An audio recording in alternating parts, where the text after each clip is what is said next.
As I say, in the light of the day, smell the coffee. I think for myself it's the slowness of doing each stage and energy levels. I wouldn't say cutting corners and putting up with the results. In time, I'm sure I can streamline the process.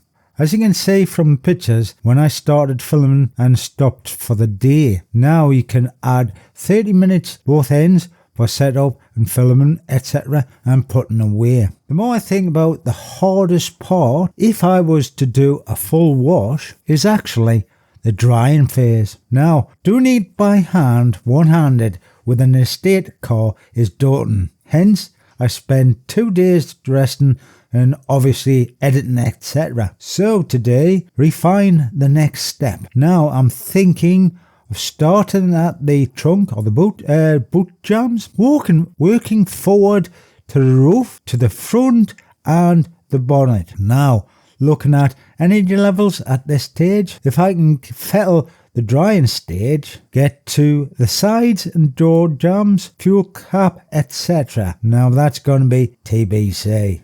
Now, off to research making the drying stage quicker and less energy destroying.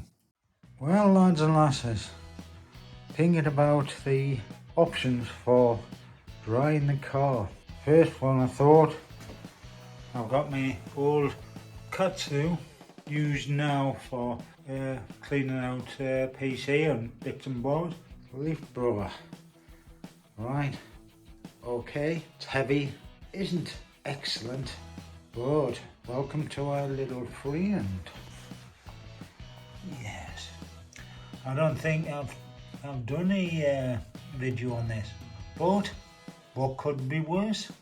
Trying it later and see what happens. All right.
Thank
you.